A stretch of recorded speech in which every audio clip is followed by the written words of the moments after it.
Welcome to ఆర్ఫే TV news. Alluri జిల్లా అరకులోయల మాడగిడ గ్రామంలో గత నెల ఆగస్టు నుండి గిరిజనులు ముఠాధార్ కాలం నుంచి జరుపుకుంటున్నటువంటి బల్లి పండుగ పూర్వ ఆచార వ్యవహారాల సంప్రదాయాల ప్రకారంగా బల్లి పండుగ జాతర అంగరంగ వైభవంగా గిరిజన నృత్యాలతో ఘనంగా జరుగుతున్న తరుణంలో నేస్తం చేసుకోవడం. ఈ బల్లి ఉత్సవాల ముగింపు 12వ రోజు బల్లి దేవుని దర్శించుకుని గిరిజన హిందువుల వారి ఆచార సాంప్రదాయాలను ఆరాధిస్తారు.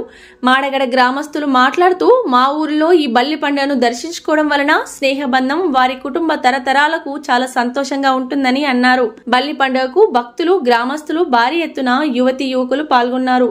బల్లి పండుగ యొక్క విశిష్టత రామలక్ష్మణుల ఆచారమని గురువు గెన్ను వివరించారు.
పూర్వంలో ఇది బల్లి ఇల్లు కాదు, అవతప్పకది బల్లి ఇల్లు అంటే తాత ముందు అప్పుడు పూర్వం నుండి ఈ ఊరైతే ఎప్పటి నుంచో కట్టారో ఆ రాజు టైం నుంచి రాజులు 3 అవతార రాజుల నుంచి కట్టిన ఇల్లు అది.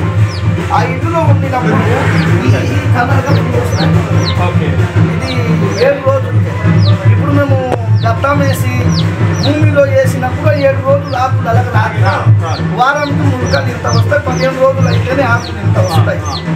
ఆ బలిదేవుడు అంటే రాముడు, సీతాదేవి, బలరాము వీళ్ళ పేరుతో ఇది బలి. ఇప్పుడు బలిసుగ్రిని రాముడు అవతారంలో బలిసుగ్రి ఇద్దరికి యుద్ధం జరిగింది. యుద్ధం జరిగిలో రాముడు ఏమన్నాడంటే 4 ఊళ్ళ దాకా నీకు తటస్థు అనేసి అతనికి ఆశ్రదించాడు. ఎందుకంటే తప్పు లేకుండా బాణం విసరడం వలన చనిపోయి 2 అన్నదమ్ములు గొడవ అనేసి నీకు ఎక్కడైనా బలి పండుగ అనేసి నీ పేరుతోటి పండగ జరిపించాలా, అక్కడ నామంతోనే అది ఎత్తాలని అతను ఇచ్చిన వాకు బట్టి ఈ బలి పండుగ సమర్పిస్తున్నాం. ఇది 12 ముఠాలు ఉన్నాయి అంటే మా ఏజెన్సీలో. ఫస్ట్ మాడగడ అంటే కొండిబాన్ చిక్కలగడ్డ నుంచి తక్కువ దాకా ఒరిస్సా సరిహద్దు దాకా ఇది ఒక ముఠ. అప్పుడు రాజు టైంలో చిక్కలగడ్డ నుంచి అప్పుడు విజయనగరం రాజు. అప్పుడు సంబంధించినప్పటి నుంచి ముఠ అంతా కలిసి ఒక దగ్గర పండగ చేసుకుంటారు వాళ్ళు. ఈ పండగ సోమవారం రోజు సీతాదేవి వనవాసం వెళ్ళినప్పుడు వాళ్ళు ఒక గుడిసె కట్టినప్పుడు కుంది వేసారు. అది కుంది అనేసి ఆ పాట పడి వేస్తారు. మంగళవారం రోజు కొత్త వేసిన పాట పాడతారు దేవుడు రాములని గుడిసె కట్టినప్పుడు కొత్త. బుధవారం రోజు కర్రలు పాతి ఇల్లు తయారు చేసిన పాటలు పాడతారు. మళ్ళా గురువారం రోజు గడ్డకెళ్ళి ఇసుక అంటే మేము బలి అంటాము. ఆ గంగాదేవిని పూజ చేసి మళ్ళీ ఇసుక పట్టుకొని తీసుకొచ్చి ఇక్కడ వేసింది ఏమంటారంటే పొలం అంటారు. ఇది పొలం. అది కూడా కలర్ ఇలాగే రావాల్సింది, కానీ జాగా మారిపోవడం వలన అక్కడ పంచాయతీ ఆఫీస్ అయిపోయి మాకు కావాలంటే వాళ్ళు ఏమన్నారంటే ఇప్పుడు అన్ని సిస్టమ్ వచ్చింది, మేము ఇక్కడ పెట్టలేము, మేము అక్కడ సత్యానం దాకా వెళ్ళేదాకా ఇక్కడ చేసుకోండి అంటే ఈ జాగా మారినప్పటి నుంచి 2 సంవత్సరం అవుతుంది. పచ్చగా కొద్దిగా అవుతుంది, పెరగాడానికి కూడా కొద్దిగా తక్కువ లేకపోతే అంటే రాముడు వాజ్ఞ రోజు ఇసుక చేస్తాం. ఇసుక ఇక్కడ తయారు చేసిన తర్వాత బారికి వాళ్ళ ఇంటికి వెళ్తాం. అంటే పూర్వం నుంచి ఆ బారికి ఏం చేస్తారంటే ఏజెన్సీలో గుమ్మడి కూర అనే ఒక పండగ ఉంటుంది. గుమ్మడి కూరకి ప్రత్యేకంగా పౌర్ణమికి ముందు పొలం దగ్గర పనులన్నీ అయిపోతాయి. రైతు కొన్ని సుఖ సంతోషం లేనివాడు కూడా ఆ రోజు ఒక మేక కానీ లేకపోతే కోడి, ఇప్పుడు బయలుదేరైనా లేకపోతే నాటుకోడి పెంచుకొని ఉండి ఆ రోజు సరదాతో కుటుంబం పని అయిపోయిందని అదొక పండగ.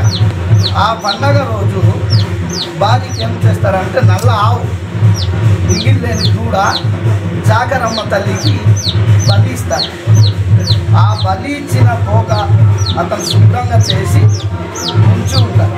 అంటే నల్లావుకి కడియాగాయ అంటారు, ఒగ్యాతం కడిగాయ అనేసి ఆ నల్లావు తోక వేసి అలా చాపలాగా వేసి అతని దగ్గర మటన్ వేసిన తర్వాత పూజారికి గ్రామ ముఠాదారు వాళ్ళిద్దరిని 12 బారుబాయి అంటారు.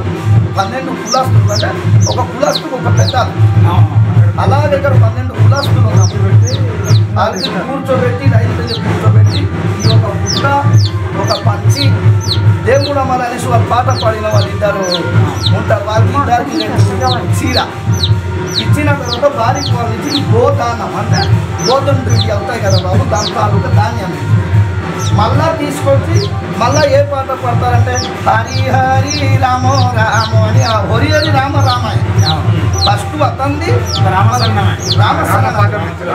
మళ్ళీ రామపదం పెట్టి గ్రామ దేవత పేరు పడతా మళ్ళీ హరి హరి రామ రామ అనేసి రాజుని పేరు పట్టాలా తండ్రిని వేసుకోవడానికి పీట అతను వేసుకోవడానికి చెప్పులు అంటే అతని శరీరంలో ఏటేటి రాముడు వేసుకున్నాడో అన్ని పాట ద్వారా నచ్చజెప్పి 5 రోజులు అంటే గురు శుక్ర శని ఆది సోమ మంగళ బుధ మళ్ళా 7 రోజులకి బలసుములో కూర్చుంటాం అంటే తర్వాత గొద్య అంటారు